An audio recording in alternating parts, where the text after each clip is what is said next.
नमस्कार, आप सभी का स्वागत है IQ टेस्ट एजुकेशन चैनल पर। आज बात करेंगे सल्तनत काल के बारे में। इससे पहले का वीडियो राजपूत काल था जो समाप्त हो चुका है। राजपूत काल 7वीं से 12वीं सदी के बीच था। अब 12वीं सदी के बाद जो काल चलता है 1526 तक, ये दिल्ली सल्तनत काल होती है, सल्तनत काल होती है। करीब ये 320 साल शासन करते हैं और इनके सल्तनत काल के मध्य ही ये 5 राजवंश जो हैं शासन करते हैं। मामलूक अथवा गुलाम वंश, खिलजी वंश, तुगलक वंश, सैयद वंश और लोदी वंश। तो सबसे पहले मामलूक अथवा गुलाम वंश की बात होगी। मामलूक का अर्थ क्या होता है? तो मामलूक का अर्थ होता है स्वतंत्र माता पिता से पैदा हुए बच्चे। मामलूक नाम किसने दिया था? तो एक इतिहास का अर्थ है हबीबुल्ला, उन्होंने इस वंश का नाम मामलूक नाम दिया था। ठीक है, अब बात करें कुतुबुद्दीन ऐबक की। तो इनका शासन काल जो है 1206 से 1210 ईस्वी के ही बीच रहा। ज्यादा दिन इन्होंने शासन नहीं किया, 4 साल इन्होंने अपना शासन किया। यह सुरीले स्वरों में कुरान पढ़ता था, इसलिए इसे कुरान खा कहा जाता था। मैं डायरेक्ट फैक्ट की बात करूंगा क्योंकि आपका पेपर जो है पेट का है और बहुत ब्रॉड नहीं पूछा जाता है, इसलिए बहुत इतिहास भूगोल हमको बताने की जरूरत नहीं है। डायरेक्ट फैक्ट पर आएंगे, इससे आपको पढ़ने में आसानी भी होगी। 1206 ईस्वी में इसने जो है अपना राज्याभिषेक लाहौर में ही कराया और इसकी राजधानी भी लाहौर थी। और एक बात, इसका कब्र भी लाहौर में ही है। अगर बात करें कब्र होता क्या है, तो जहां मृत आदमी को दबाया जाता है जमीन के नीचे, उसके अंदर बनी हुई कोई मकान, उसी को कब्र कहा जाता है। ऐबक जो है अपनी दानशीलता और उदारता के लिए जाना जाता था, तो इसलिए इसका एक बहुत ही इंपॉर्टेंट बात पूछी जाती है लाख बख्श नाम से। इसको लाख बख्श भी कहा जाता था। ऐबक के दानी और उदार प्रवृत्ति के कारण इसे मिन्हास ने हातिम द्वितीय कहा है। हातिम द्वितीय का मतलब होता है अत्यंत दानी। ठीक है, बात करें अगर इनके दरबार में, कुतुबुद्दीन ऐबक के दरबार में 2 प्रमुख विद्वान थे। एक थे हसन निजामी और दूसरे थे फख्र मुदब्बिर। हसन निजामी ने जो है ताज उल मासिर नाम की रचना की है और फख्र मुदब्बिर कुतुबुद्दीन ऐबक के निर्देश में कुव्वत उल इस्लाम जो दिल्ली में है, यहाँ विष्णु मंदिर के स्थान पर इसको बनाया गया है। और 2.5 दिन का झोपड़ा अजमेर में है और इसको संस्कृत विद्यालय के स्थान पर बनाया गया था। तो दोस्तों ये इनको पता नहीं किस हिसाब से दानी और उदार कहा गया है, जबकि इन्होंने जो भी सनातन संस्कृत के चिन्ह थे उनको मिटाने का पूरा प्रयास किया गया। तो अब फिलहाल जो हिस्ट्री में है वही बताया जाएगा, तो यही है। ठीक है, आगे अगर बात करें तो इन्होंने जो है शेख ख्वाजा कुतुबुद्दीन बख्तियार काकी की याद में कुतुब मीनार की स्थापना कराई, उसका निर्माण शुरू कराया। और ये लेकिन हुआ क्या कि वो पूरा नहीं हो पाया, असामयिक कारण से इनका मृत्यु हुआ। 1210 ईस्वी में चौगान खेलते समय, चौगान क्या है? पोलो है, पोलो का खेल होता है, उससे घोड़े से गिर गए और इनकी मृत्यु हो जाती है। लेकिन इसके बाद इनका एक उत्तराधिकारी था आराम शाह गद्दी पर बैठता है, लेकिन उसको फिर जानते हैं कि राजकाज में बड़ा नौटंकी रहता है, तो उसको चाल से हटा दिया गया। और इनके दामाद जो हैं इल्तुतमिश, वो आराम शाह से युद्ध करते हैं जड़ नामक स्थान पर, जहां उसको बंदी बनाकर मार दिया जाता है। तो अब आगे की बात होगी इल्तुतमिश के बारे में।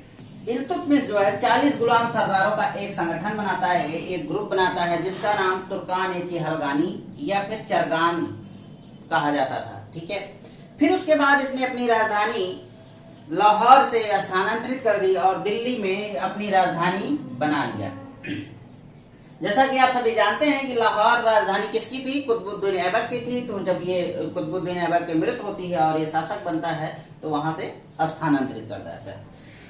फिर क्या करता है कि इल्तुतमिश पहला शासक था जिसने बगदाद के खलीफा से सुल्तान पद की वैधानिक स्वीकृत ले लिया, मान्यता प्राप्त कर ली। फिर इल्तुतमिश पहला शासक ऐसा था जिसने दोआब के महत्व को समझा और उसमें कुछ सुधार किए। फिर अगली बात आती है, इसने शुद्ध अरबी के सिक्के चलवाए, जिसका नाम चांदी के सिक्के का नाम टका रखा और तांबे के सिक्के का नाम जीतल रखा। इक्ता प्रथा चलाने वाला ये पहला व्यक्ति था, ठीक है। और 1236 में इसकी मृत्यु हो जाती है। इल्तुतमिश के बारे में बस इतनी ही जानकारी है जो आपके पेपर में आ सकते हैं, बन सकता है आपके पेपर में क्वेश्चन। देख रहे होंगे कि रुकनुद्दीन फिरोज 1236 से 1240 ईस्वी, रजिया सुल्तान 1236 से 1240 ईस्वी। आखिर ये दो शासक एक साथ कैसे शासन किए, तो ये थोड़ा मजेदार बात है। मजेदार बात क्या है कि रुकनुद्दीन फिरोज जिंदा था और इसका बड़ा भाई था, लेकिन इसको इल्तुतमिश ने जो है अपना उत्तराधिकारी घोषित नहीं किया था। अपना उत्तराधिकारी रजिया सुल्तान को ही घोषित किया था, लेकिन शासक ये बन बैठा था। तो फिर बाद में होता क्या है कि रजिया सुल्तान जो है बाहर निकलती हैं और लाल कपड़े को पहनकर, उस समय लाल कपड़े को पहनकर न्याय मांगी जाती थी, तो उन्होंने न्याय मांगा और इनको न्याय मिला लोगों से। तो इनको मुस्लिम शासिका बनने का पहला सम्मान मिलता है। और यही सबसे ज्यादा आपके क्वेश्चन में एक ही लाइन में पूछ लिया जाता है कि प्रथम मुस्लिम शासिका का नाम बताइए, तो रजिया सुल्ताना थी, ठीक है। और इन्होंने अपना 1236 से 1240 के बीच इन्होंने अपना शासनकाल को संभाला था। फिर उसके बाद जो है इन्होंने एक बहुत बड़ी काम किया था, पर्दा प्रथा। पर्दा प्रथा को इन्होंने त्याग दिया था। और ये बातें आप समझ सकते हैं कि 1240 के आसपास जो ये घटना है कितनी बड़ी रही होगी। आज के टाइम में लोगों को प्रॉब्लम होती है, लेकिन ये कितनी खुली सोच की थी इसको समझना चाहिए। आज के लोग भी हैं कि वो मुस्लिम महिलाओं को बुर्के में रखना पसंद करते हैं, और तो उस समय की स्थिति क्या रही होगी इनको कोई देखना नहीं चाह रहा होगा।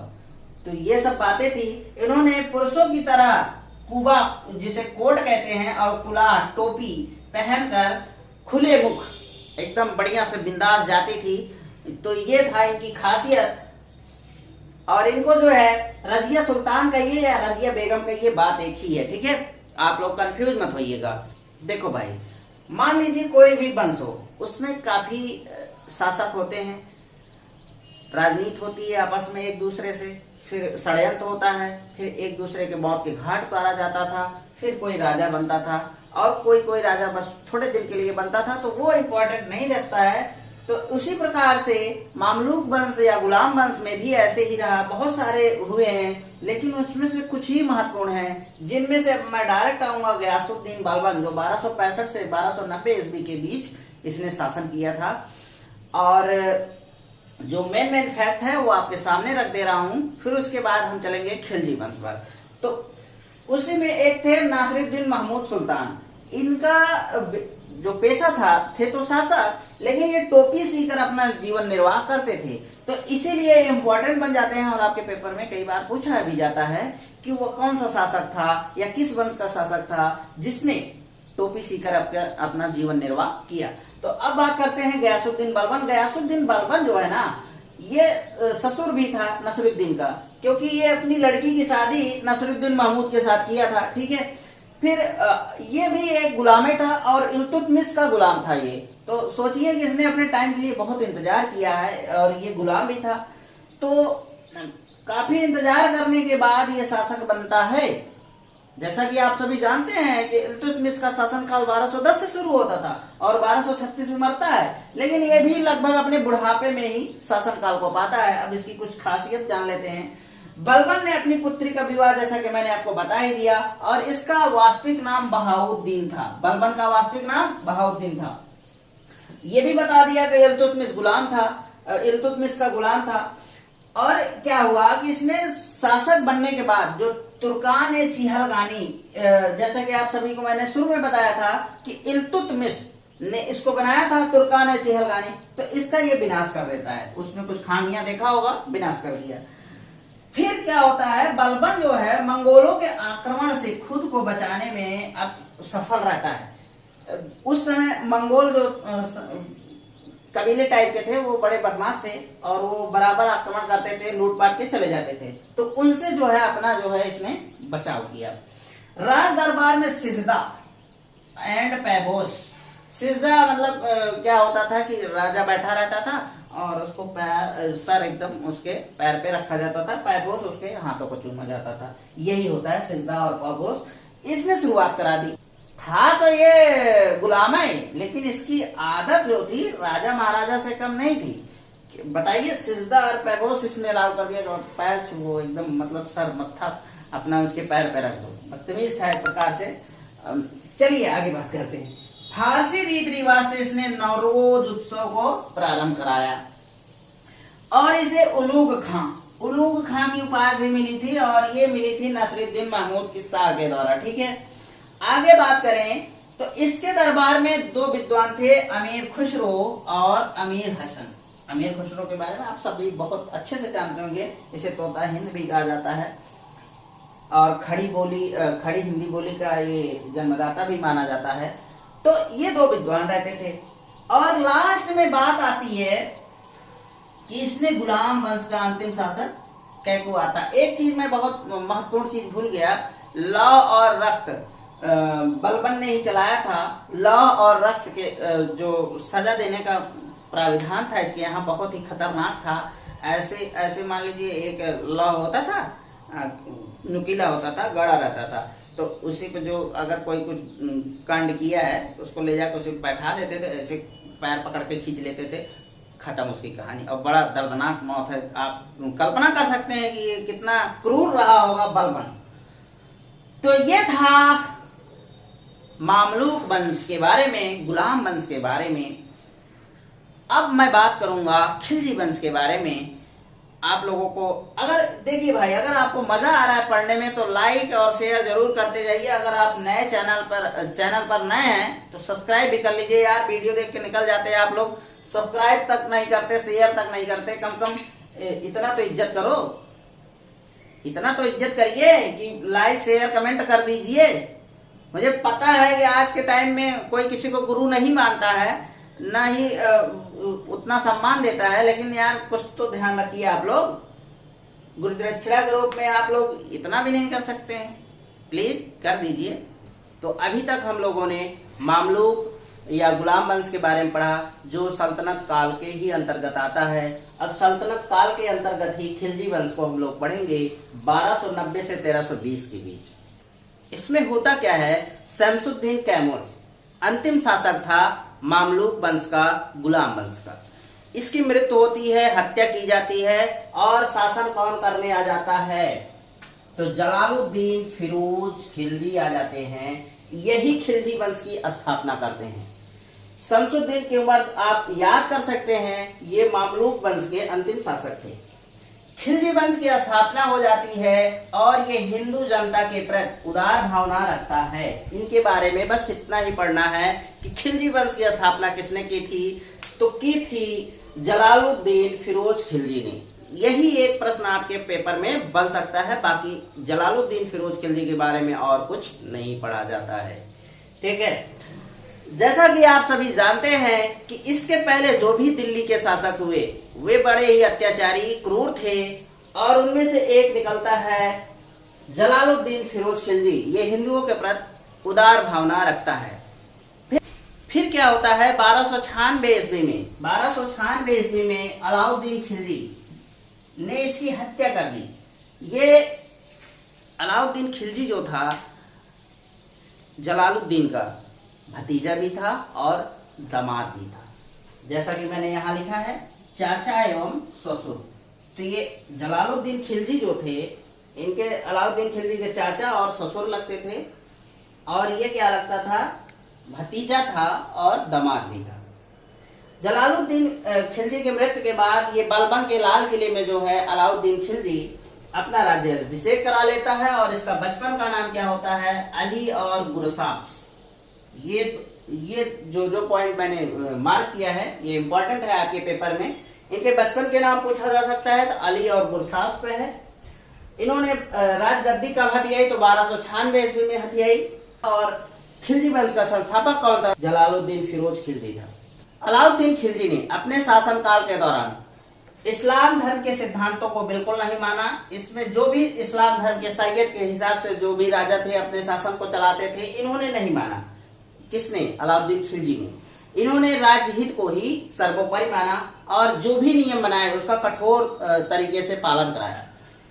फिर बाद में आती है बात दक्षिण भारत विजय की। तो दक्षिण भारत विजय के लिए इसने मलिक काफूर को भेजता है। ये जन्म से हिंदू था लेकिन इसके क्रियाकलाप सारे मुस्लिम थे। रीजन ये था कि मुस्लिमों को बीच रहा, पढ़ा लिखा, बड़ा हुआ, तो इसके सारे काम, क्रूरता जो भी था वो शासकों की ही तरह था, हिंदू की तरह नहीं था।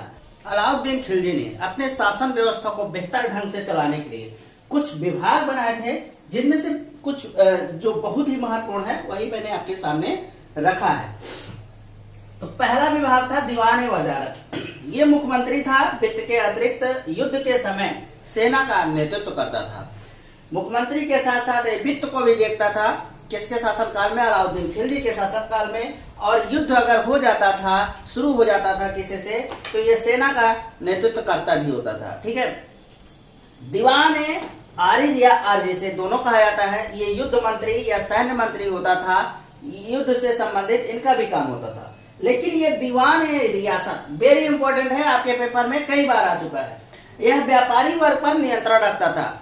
नियंत्रण से क्या तात्पर्य है कि अगर कोई गलत तरीके से कोई व्यवसाय कर रहा है तो उस पर नजर रखता था, कोई ज्यादा कुछ बेचे ना, गलत तरीके से किसी का या कर चोरी तो नहीं कर रहा है, ये सब इसके काम होते थे। और आपके पेपर में आता है, इसको हल्के में मत लीजिएगा, सहना मंडी, ये इससे भी ज्यादा इंपॉर्टेंट है। यह बाजार का दरोगा होता था। दरोगा से क्या तात्पर्य है? अगर बाजार में किसी प्रकार की अनियमितता है तो शिकायत इसी के पास की जाती थी। ठीक है। महतसिब, ये भी बहुत ही इंपॉर्टेंट है। ये था सेंसर अधिकारी जो जन आचार की रक्षा करता था। क्या जन आचार? मतलब आपको कैसे रहना है, कैसे कपड़े पहनना है, कैसे व्यवहार करना है लोगों के साथ, कैसे समाज में रहना है। इसकी बहुत बड़ी भूमिका थी अलाउद्दीन खिलजी के शासनकाल में। अलाउद्दीन ने सैनिक सुधार के अंतर्गत क्या किया? इसका सैनिक सुधार बहुत ही फेमस है और बार बार पेपर में आता ही है। पहली बात तो इसने क्या किया था? घोड़ों को दागने का प्रयोग किया। ये अपने जो भी घोड़े होते थे इनके सेना में, उसको दाग दिया जाता था। फिर क्या किया इसने? सैनिकों को हुलिया लिखा। उस समय फोटो तो था नहीं, तो हुलिया लिखा जाता था कि भैया ये हमारे ही सेना का है कि कहीं और किसी सेना का नहीं है। ठीक है, बात ये होती थी। इसने फिर काम किया सीधी भर्ती, सैनिकों की सीधी भर्ती शुरू किया और नकद वेतन देना शुरू किया। ये बहुत ही जरूरी था, क्योंकि भाई अगर आज के टाइम में देखा जाए तो नकद वेतन ही सैनिकों को भी दिया जाता है, और उस समय भी, इनके समय में भी सैनिकों को नकद वेतन दिया जाता था। और लोगों का होता क्या था कि पहले के राजा थे, कहते थे वो जमीन ले लो, जबकि वो किसी काम की नहीं थी, उपजाऊ ही नहीं थी, पैदावार ही नहीं था, बस जबरदस्ती घसीटे पड़े थे सैनिकों के। तो इसने नकद वेतन देने का शुरुआत किया। ये बहुत ही इंपॉर्टेंट बात थी। फिर इसने क्या किया कि अस्थाई सेना का गठन किया। यह प्रथम सुल्तान था जिसने अस्थाई सेना का गठन किया। इसके पहले के शासक क्या करते थे कि चलो युद्ध हो रहा है तो चलो भाई युद्ध लड़ लो, तो ऐसा नहीं था। इसने अस्थाई सेना का गठन किया और उनको ट्रेन किया, बाकायदे उनको क्या कहते हैं, प्रशिक्षित किया गया, तब जाके ये अपने सेना में रखता था। आगे की बात करें तो इसने जो है राजस्व सुधार के अंतर्गत क्या काम किया था? मिल्क, इनाम, वक्फ की, बोर्ड की जो भी जमीनें थी इसने खालसा में बदल दिया, खालसा भूमि में इसको बदल दिया। खालसा भूमि क्या होता है? जो सरकार के अंडर में हो जाता है, मतलब शासक के अंडर में हो जाता था। तो उस समय ये जितनी भी भूमि थी इनको सब को खालसा भूमि में बदलकर अपने अंडर में ले लिया अलाउद्दीन खिलजी ने। कर व्यवस्था के अंतर्गत इसने मुस्तखराज विभाग की स्थापना की थी और इसने 2 कर लगाए थे अलग से। 2 कर थे, चराई कर और घरी कर। बात करें अगर इसका कर क्या था तो पैदावार का आधा ले लेता था, 50% ये कर के रूप में ले लेता था। अंधेर था पहले के राजाओं का, अब भी है, अब भी बहुत सारे प्रोडक्ट पर हम लोग, बहुत सारे क्या, लगभग हर चीज पर कर तो देता ही आदमी। जीएसटी है, पहले बात तो राज्य सरकार की जीएसटी होती है, फिर केंद्र सरकार की जीएसटी होती है, तो उसी प्रकार से लेकिन अंधेरी था उस समय, पैदावार भी नहीं थी और भी प्रॉब्लम था, तो 50% पूरा का पूरा यही ले लेता था, लागत फागत जाए भाड़ में। अब बात आती है चराई कर और घरी कर। चराई कर वो होता था कि अगर आपके पास दुधारू गाय है, भैंस है, कोई भी बकरी है, तो उस पर चराई कर लगता था। आप चराने अगर ले जाते थे तो उसका चराई कर देना पड़ता था। घरी कर क्या होता था, अगर आपके पास आज के टाइम में बड़ा घर है, तो वैसे अगर उस टाइम में बड़ा घर था या छप्पर ही था तो उस पर भी कर देना पड़ता था। इनका मतलब था कि भैया धूप में रहो, अगर धूप में नहीं रह पाते हो तो उसका कर दो। तो ये अंधेरी था, लेकिन इसने कुछ अच्छे सुधार भी किए थे अपने सेना में, और इसीलिए इतिहास के पर्सपेक्टिव से इम्पोर्टेंट हो भी जाता है। बहुत सारे इम्पोर्टेंट फैक्ट है इसके अंतर्गत। घोड़ों को दागना, सैनिकों की सीधी भर्ती, नकद वेतन, हुरिया लिखा जाना, ये सब इम्पोर्टेंट है। बार बार अगर खिलजी वंश के बारे में पूछा जाता है तो यही सब बार बार पूछा जाता है। ठीक है, चराई कर पूछ लिया जाता है, घरी कर पूछ लिया जाता है, तो आप लोग इसको ध्यान में रखिए। पेट के अंतर्गत आपसे पूछा जा सकता है। आगे बात करें जजिया कर। जजिया कर जो है गैर मुस्लिमों से लिया जाता था, हिंदू, सिख, पारसी, ईसाई से। खुम्स जो होता था ये 4/5 भाग राज्य में जाता था और 1/5 भाग जो है सैनिकों में बांट दिया जाता था। खुम्स क्या होता है, तो ये होता है लूट का माल। कोई सैनिक अगर किसी को लूटता था, जैसे मान लो ये कोई युद्ध हो गया, युद्ध में अगर लूटा हुआ धन मिलता था तो वो खुम्स कहलाता था, और 4/5 भाग राज्य ले लेता था, अलाउद्दीन खिलजी ले लेता था, और 1/5 भाग जो है सैनिकों में बांटा जाता था। फिर उसके बाद आती है जकात कर। जकात कर जो है मुस्लिमों से लिया जाता था और ये एक प्रकार से धार्मिक कर था। उसके बाद बात करें तो ये जलोदर रोग से पीड़ित था। जलोदर रोग क्या होता है, जो पेट में पानी भर जाता है उसी को जलोदर रोग कहते हैं। ये अपना अंतिम समय जो है अत्यंत कठिनाई में बिताता है और 1316 ईस्वी में इसकी मृत्यु हो जाती है। अब बात कर लें कि इसके दरबार में कौन कौन था, तो अमीर खुसरो था, फिर हसन निजामी रहते थे। ये दो विद्वान रहते थे इनके दरबार में। इन्होंने एक बहुत ही अच्छी निर्माण कराया था, वृत्ताकार थी अलाई दरवाजा। अलाई दरवाजा ये तुर्की, जो प्रारंभिक तुर्की कला थी उसका श्रेष्ठ नमूना था। तो ये था इनके बारे में, अलाउद्दीन खिलजी जी के बारे में। अब आप लोग बात करेंगे कि 1316 तो हो गया भाई, बाकी 4 साल कहाँ गया। तो 4 साल में ऐसे ऐसे राजा हुए हैं कि उनके बारे में बात करने का कोई मतलब है नहीं, क्योंकि वो इम्पोर्टेंट भी नहीं है, उन्होंने कुछ काम भी नहीं किया है। तो जो काम नहीं किया है उसको याद नहीं किया जाता, आप सभी जानते हैं। तो अब डायरेक्ट आएंगे तुगलक वंश के बारे में। तुगलक वंश के बारे में हम लोग पढ़ेंगे, जो 1320 से 1413 ईस्वी के बीच इसका शासनकाल रहा तुगलक वंश का। ठीक है, तुगलक वंश का संस्थापक कौन था, तो गयासुद्दीन तुगलक था। इसे गाजी मलिक और तुगलक गाजी भी कहा जाता था। गाजी का अर्थ होता है काफिरों का वध करने वाला।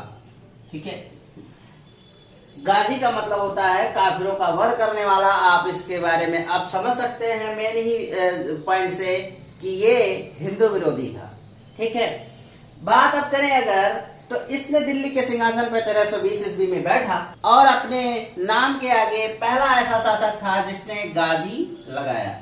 ये जाहिर कर दिया, और शासक जो थे वो जाहिर नहीं करते थे कि हम हिंदू विरोधी हैं, लेकिन ये जाहिर भी कर दिया कि हम हिंदू विरोधी हैं। बात आगे अगर करें तो ये संभवतः पहला शासक था जिसने नहर और कुएं खुदवाए थे। बेस्ट बात थी, अच्छी काम किया था इसने। इसके बारे में कहा जाता है, इनके बर्नी उस समय एक विद्वान रहते थे इनके दरबार में, इन्होंने इनको बताया कि ये जो है अलाउद्दीन खिलजी की अपेक्षा उदार नीति के थे। ठीक है, और उसको कहा इसने मध्यपंथी या रस्मेनियान। मध्यपंथी या रस्मेनियान ने कहा, किसने, बर्नी ने कहा। ठीक, इसने एक बड़ा काम किया। तुगलकाबाद दिल्ली के ही नजदीक है, तुगलकाबाद उस नगर की स्थापना की। उसमें एक है 56 कोट, जिसका नाम आपको पेपर में मिलता है कभी कभी। ठीक, फिर आगे की बात करें तो ये हिंदू विरोधी था, जैसा कि मैंने आपको बता ही दिया। 1325 ईस्वी में एक षड्यंत्र के तहत इसके लिए लकड़ी का महल बनवाया जाता है। लेकिन वो लकड़ी का महल बाद में जब ये महल में घुसता है तो उसको गिरा दिया जाता है और उसमें दबकर इसकी मृत्यु हो जाती है। इसके बारे में बस इतना ही जानना हम लोगों के लिए पर्याप्त है। अब आगे बात करेंगे मोहम्मद बिन तुगलक के बारे में, जो काफी कुछ किया है, तो उसके बारे में हम लोग जानेंगे अच्छे से। मोहम्मद बिन तुगलक का जो है शासनकाल 1325 से 1351 ईस्वी के बीच रहा। करीब इसने 26 साल शासन किया और गयासुद्दीन तुगलक के बाद ही ये गद्दी पर बैठता है। गयासुद्दीन तुगलक का बेटा था, ठीक है। इसका नाम जूना खां था, लेकिन ये मोहम्मद बिन तुगलक के नाम से राजगद्दी पर बैठता है और इसका वास्तविक नाम क्या था, तो उलूग खां था। राजमुंद्री का एक अभिलेख मिलता है जहां इसको जौना खां कहा जाता है और इसे विश्व का बादशाह कहा गया है। किस अभिलेख में? राजमुंद्री के अभिलेख, ठीक। मोहम्मद बिन तुगलक जो है मध्यकालीन के जो भी राजा हैं, शासक हुए, उनमें सर्वाधिक पढ़ा लिखा, शिक्षित और बुद्धिमान था। लेकिन हुआ क्या, किसके समय विपरीत था, चाहे जो मान लीजिए, क्योंकि इसने जो भी योजनाएं लागू की वो इसके जस्ट उल्टा पड़ा, विपरीत हुआ और काम ठीक से नहीं हुआ। इसलिए इससे उस समय के जो भी राजनीतिक इतिहासकार थे वो बहुत इससे रुष्ट रहा करते थे और इसके बारे में बड़ा गलत सलत भी लिखा गया। इसको क्या कहा गया? स्वप्नशील कहा गया, पागल कहा गया और रक्त पिपासु कहा गया। बहुत आता है आपके पेपर में ये। मतलब सबसे भाई पढ़ा लिखा था तो अच्छे अच्छे विचार आते ही थे। पागल भी इसीलिए मान लिया गया कि सनकी है, क्योंकि अपने जो विचार आते थे उस पे ये काम ही कर देता था। रक्त पिपासु ये मतलब किसी का सुख दुख समस्याओं को नहीं समझता था, अपने हिसाब से ही काम करता था, इसलिए इसे रक्त पिपासु भी कहा गया। बात आती है कि इसने एक बहुत अच्छा काम किया मोहम्मद बिन तुगलक ने। जो भी सरकारी कर्मचारियों के पद होते थे उनको योग्यता के आधार पर ये नियुक्त करता था। सरकारी पद क्या है कि भाई उस समय शासन था राजाओं का, आज के टाइम में है स्वतंत्र देश होता है, उसमें प्रधानमंत्री राष्ट्रपति होते हैं और सब होते हैं। तो सरकारी कर्मचारी से मतलब है कि जो राज्य में कर्मचारी नियुक्त किए जाते थे उनकी बात हो रही है कि अगर उनको रखा जाता था तो नाते रिश्तेदार के हिसाब से नहीं रखा जाता था, उनकी योग्यता के अनुसार उनको रखा जाता था। मोहम्मद बिन तुगलक की कुछ योजनाएं हैं जो बहुत इंपॉर्टेंट हैं, असफल हैं, लेकिन आपके पेपर में पूछा जाता है। तो प्रमुख योजनाएं कौन कौन सी हैं? एक थी अमीर कोही, ये कृषि विकास के लिए अमीर कोही विभाग की इसने स्थापना की थी, जो अच्छी बात थी। ये असफल नहीं थी, ये सही थी। राजधानी का स्थानांतरण इसने कर दिया दिल्ली से देवगिरी कर दिया और देवगिरी का नाम दौलताबाद रख दिया। फिर क्या हुआ कि बाद में दौलताबाद से फिर दिल्ली ले आया तो बड़ी प्रॉब्लम हुई लोगों को। काफी लोग गए फिर आए, उस बीच काफी लोगों को मृत्यु भी हो गई। फिर बात आती है इसने सांकेतिक मुद्रा का प्रचलन किया। उस समय इनको कुछ दिक्कत हुई, धातुओं की प्रॉब्लम थी, गरीबी आ गई थी इनके शासनकाल में, तो इन्होंने सांकेतिक मुद्रा का प्रचलन किया, लेकिन वो भी असफल नहीं रहा। फिर इन्होंने क्या किया, दोआब क्षेत्र में वृद्धि कर दी। दोआब क्षेत्र में वहां कृषि होती थी, कर के लिए इन्होंने वृद्धि कर दी। उस टाइम जो है संयोग से अकाल पड़ गया, बारिश नहीं हुई, तो वहां की जनता जो है इनके प्रति विद्रोह कर दिया। तो इस तरीके से इनकी योजनाएं असफल रही। फिर अफ्रीकी देश एक था मोरक्को से आया इब्न बतूता। कब आया? तो 1333 ईस्वी में भारत आया और 1342 ईस्वी में इसे जो है सुल्तान कौन? मोहम्मद बिन तुगलक ने चीन में अपना राजदूत बनाकर भेजा था। किस लिए भेजा था ये तो नहीं पता है, तो इतना पूछता भी नहीं है। और इब्न बतूता की एक महत्वपूर्ण पुस्तक है रेहला नाम से, तो इसको आप लोग ध्यान में रखिएगा, रेहला पूछा जाता है। तो इब्न बतूता ने रेहला लिखा था, ठीक है। और कभी कभी क्या ध्यान में रखिए, सन को ध्यान में रखिए, 1333 ईस्वी में पूछा जा सकता है। और इसी के शासनकाल में एक विजयनगर साम्राज्य की स्थापना होती है। हरिहर और बुक्का नाम के दो भाइयों ने इस साम्राज्य की स्थापना करता है।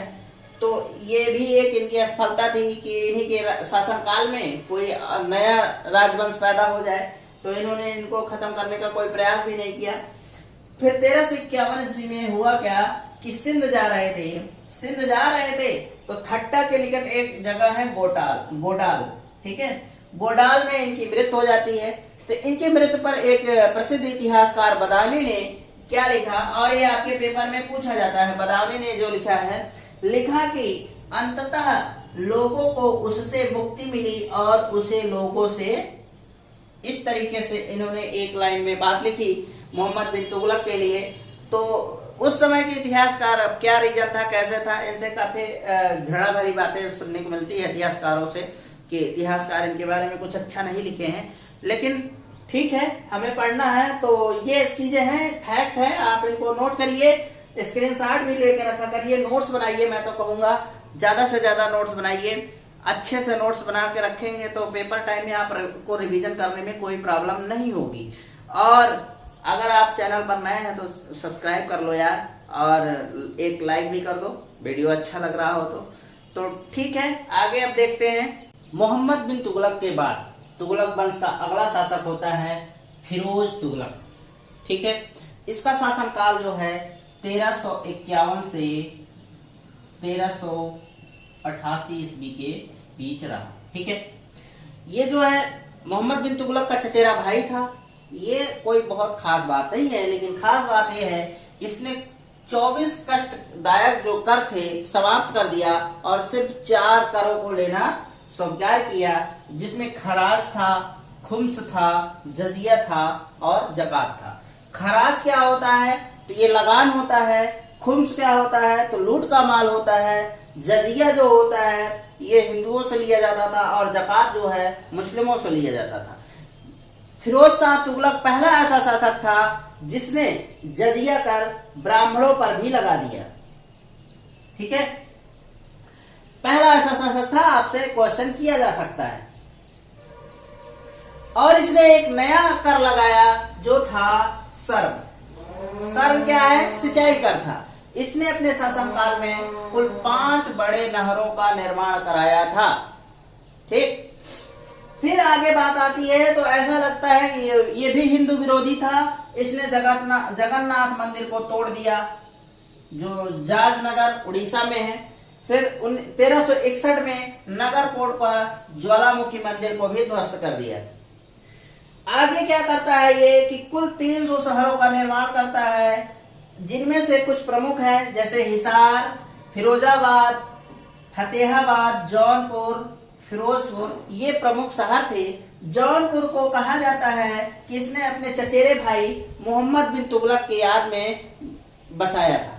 ठीक है, इसी के शासनकाल में खिजराबाद एवं मेरठ में अशोक स्तंभ था, जिसको उठाकर इसने दिल्ली स्थानांतरित करा दिया। अब फिरोज शाह तुगलक के कल्याणकारी योजनाओं के बारे में अगर बात किया जाए तो इसने दीवान खैरात विभाग की स्थापना की, जिसमें लोगों को मुफ्त की चीजें बांटी जाती थी। फिर दारुल सफा नाम से एक अस्पताल बनवाया, जिसमें गरीब लोगों को मुफ्त की दवाएं कराई जाती थी। ठीक है, फिर दीवान बंदगान की स्थापना इसने किया, और ये बहुत ही बड़ा काम था, जिसमें से 1,80,000 दास रहते थे। बताइए, सोचिए, 1,80,000 दासों को बैठा कर ये खिलाता था, और इसने इस तरीके से अपने राज्य का क्या हाल किया होगा आप ही लोग समझ सकते हैं। इसे कुछ इतिहासकार धर्मांध एवं असहिष्णु मानते थे, था भी, क्योंकि इसने मंदिर बहुत तोड़े। फिर आगे बात आती है कि इसने जियाउद्दीन बर्नी और शम्स सिराज की संरक्षण प्रदान किया। ये विद्वान थे इसके टाइम के। तो जियाउद्दीन बर्नी ने फतवा जहादारी और तारीख फिरोज शाही, ये दोनों रचनाएं आप याद रखिएगा, बर्नी से संबंधित है। तो इनकी रचना की इन्होंने। सीरत फिरोज शाही भी इसी के बारे में चर्चा की करती है, लेकिन ये किसने लिखा है ये पता नहीं है। ठीक है, दयालते फिरोज शाही नाम से एक पुस्तक का इसने अनुवाद कराया, जो आयुर्वेद की पुस्तक थी। कहा जाता है कि ज्वालामुखी मंदिर को जब इसने तोड़ा तो वहां 1300 पुस्तकें थी, जिसको उसने उठा लाया चोरी करके, कहिए या जबरदस्ती उठा लाया। फिर उसका ये अनुवाद कराता है जो संस्कृत, जो आयुर्वेद से संबंधित है। इसने जल घड़ी का निर्माण भी किया था, स्वयं किया था जल घड़ी का निर्माण। यह पहला ऐसा शासक था जिसने अपने राज्य का आमदनी का ब्यौरा तैयार कराया था। अपने राज्य का आमदनी का ब्यौरा तैयार कराया था, पहला ऐसा शासक था। आप लोग इसको ध्यान में रखिएगा। इसने तांबे और चांदी के सिक्के चलवाए, जिसका नाम क्रमशः अद्धा और बिख था। कहने का मतलब तांबे को अद्धा कहा जाता था और चांदी को बिख कहा जाता था। और बात आती है लास्ट में, तो नसरुद्दीन महमूद तुगलक वंश का अंतिम शासक था। इस प्रकार से तुगलक वंश समाप्त हो जाता है। अब इसके आगे हम बात करेंगे सैयद वंश का। ठीक है, अब बात करेंगे सैयद वंश के बारे में, जो 1414 से 1451 ईस्वी तक का रहा। अब बहुत छोटा है, 4-5 लाइन में खत्म हो जाएगा। और जो आपके पेट में प्रश्न बन सकते हैं उसी पर बात करेंगे सिर्फ। तो बात करते हैं सैयद वंश के संस्थापक कौन थे, तो खिज्र खां थे। खिज्र खां, ठीक है, ये था तैमूर लंग का सेनापति था और 1420 ईस्वी में इसकी मृत्यु हो जाती है। इसके बाद इसका पुत्र जो है मुबारक खां गद्दी पर बैठता है और ये शाह की उपाधि को धारण करता है। ठीक है, अमित शाह ठीक है, शाह की उपाधि धारण करता है और ये क्या कहलाता है, मुबारक शाह। ठीक, इसके दरबार में जैसे कि आप सभी जानते हैं कि विद्वान रहते थे हर दरबार में, तो इनके दरबार में याहिया बिन अहमद सरहिंदी रहते थे और इन्होंने लिखा तारीख मुबारक शाही। ठीक है, इन्होंने यमुना नदी के किनारे, कौन, इन्होंने मुबारक शाह ने मुबारकाबाद शहर की स्थापना की थी यमुना नदी के किनारे। और लास्ट और अंतिम शासक होता है अलाउद्दीन आलम शाह। सैयद वंश का अंतिम शासक अलाउद्दीन आलम शाह रहता है और 37 साल के बाद इस वंश की समाप्ति हो जाती है। तारीख मुबारक शाही जो है, इसी के माध्यम से सैयद वंश के बारे में जानकारी हमें मिलती है। ठीक है, तो अब बात किया जाएगा लोधी वंश का। लोधी वंश 1451 से 1526 ईस्वी के बीच रहा और ये सल्तनत काल का अंतिम वंश है। इसके संस्थापक थे बहलोल लोधी। ठीक, और दिल्ली पर प्रथम अफगान राज्य की स्थापना का श्रेय भी इन्हीं को जाता है। ठीक है, प्रथम अफगान राज्य किसने स्थापित किया दिल्ली पर, तो बहलोल लोधी ने किया। इसने एक सिक्का चलवाया जिसका नाम बहलोल सिक्के रखा गया। और इसकी एक खासियत थी, चाहे अच्छा ही समझिए चाहे बुराई समझिए, जब इसके राज दरबार में इसके सरदार खड़े रहते थे तो ये खड़ा रहता था और जब इसके राज दरबार में सरदार बैठ जाते थे तो ये बैठ जाता था। तो बस इसके बारे में इतना ही जानने की जरूरत है। उसके बाद बात आती है 1489 ईस्वी में इसका पुत्र बहलोल लोधी का पुत्र सुल्तान सिकंदर शाह के नाम से गद्दी पर बैठता है, दिल्ली की गद्दी पर बैठता है। ठीक है, फिर 1504 ईस्वी में इसने आगरा शहर की स्थापना कराई और ये अपना जो है इसी को राजधानी भी बनाता है। और इसने मापने के लिए या नापने के लिए प्रमाणिक पैमाना गज सिकंदरी, ये बहुत पूछा जाता है, गज सिकंदरी का प्रचलन कराया। तो प्रथम प्रमाणिक पैमाना इसी ने बनवाया। सिकंदर लोधी की, जैसा कि मैंने आपको बता दिया कि राजधानी थी आगरा इसकी, सिकंदर लोधी की। और इसने क्या किया कि संस्कृत के आयुर्वेदिक पुस्तक एक थी जिसका इसने फरंगे सिकंदरी नाम से अनुवाद करा दिया और ये खुद भी फारसी में कविताएं लिखता था गुलरुखी नाम से। ठीक है, इसको भी याद रखिएगा। जितने भी फैक्ट मैं आपको बता रहा हूँ सब बहुत इंपॉर्टेंट है। अगर हल्के में लेंगे तो चूक जाएंगे, तो इसको हल्के मत लीजिए। जितना भी मैंने टिक करता हूँ उसको आप ध्यान में रखिए और आगे बढ़ते जाइए, नोट्स बनाते जाइए। पहली बात तो फिर इसने क्या किया, बड़ा गलत काम किया, बड़ा ही गलत काम किया इसने क्या किया कि नगरकोट का ज्वालामुखी मंदिर तोड़ दिया और उसके पत्थरों को कसाईयों को दे दिया मांस तौलने के लिए। कोई भी मुस्लिम शासक हो, कितना भी अच्छा रहा हो व्यवहार में, चाहे जैसा रहा हो, लेकिन उसने हिंदू धर्म के प्रति दुर्भावना दिखाई ही, चाहे जिस रूप में दिखाई, चाहे जैसे दिखाई, लेकिन उसने दिखाया ही। बताइए, मंदिर के पत्थर को तोड़कर कसाईयों को दिया जा रहा है। तो ऐसे ऐसे शासक हुए हमारे इतिहास में और ये बड़ा क्रूर भी था एक हिसाब से हमको लगता है, क्योंकि इसने मुसलमानों को ताजिया निकालने और स्त्रियों को संतों तथा पीरों के मजार पर जाने से प्रतिबंध लगा दिया। फिलहाल ये तो बहुत अच्छा किया था। पीर और संत आज के टाइम में आप लोग जान ही रहे हैं कि कैसे होते हैं, पहले भी वैसे ही रहे होंगे, पक्का है। अगर 100 में एक ही सही होते हैं संत या पीर, बाकी तो सब फराडे होते हैं। तो इसने ताजिया निकालने पर मुसलमानों को भी प्रतिबंध लगा दिया, जो कि एक प्रकार से गलत ही था। तो आगे देखते हैं। गले की बीमारी के कारण सिकंदर लोदी की 1517 ईस्वी में मृत्यु हो जाती है और इसी दिन इसका पुत्र इब्राहिम शाह की उपाधि से गद्दी पर बैठ जाता है। तो ये भी थोड़ा सोचने वाली बात है कि जिसी दिन बाप मरा है उसी दिन गद्दी हथिया लेते थे। थोड़ा सा अजीब लगता है ना कि इतने कठोर होते होंगे, लेकिन क्या किया जाए, है चीजें कुछ। 1526 ईस्वी में इब्राहिम लोदी पानीपत के प्रथम युद्ध में मारा जाता है और इसे मारता कौन है? बाबर की सेना ने। ठीक है।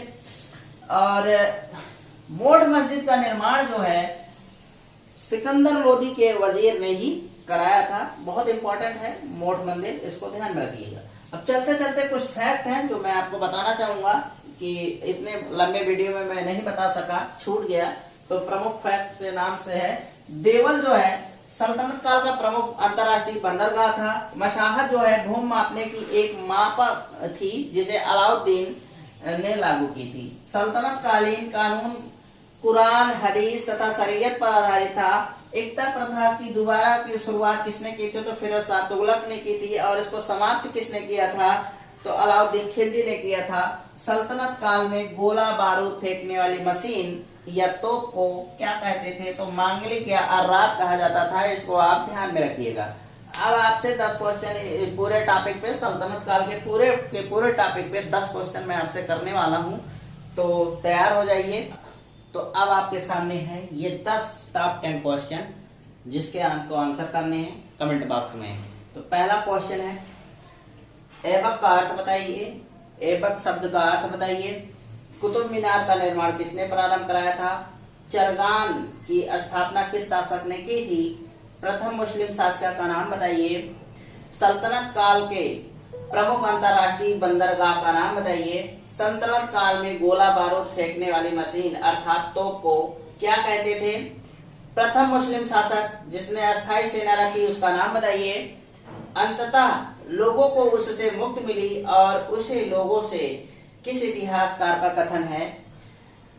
आगरा शहर की स्थापना किस शासक ने कराया? और अंतिम प्रश्न है, गुलरुखी शीर्षक से करता है कौन लिखता है? तो दोस्तों अगर आपको ये वीडियो पसंद आया हो तो लाइक शेयर कमेंट जरूर करिएगा और चैनल को सब्सक्राइब किए बिना मत जाइएगा, क्योंकि बड़ी मेहनत लगती है इस वीडियो को बनाने में। तो जल्द ही आपसे मिलेंगे किसी नए टॉपिक पर। किसी नए टॉपिक क्या, अब मुगल काल शुरू करेंगे। तो तब तक के लिए नमस्कार, जय हिंद।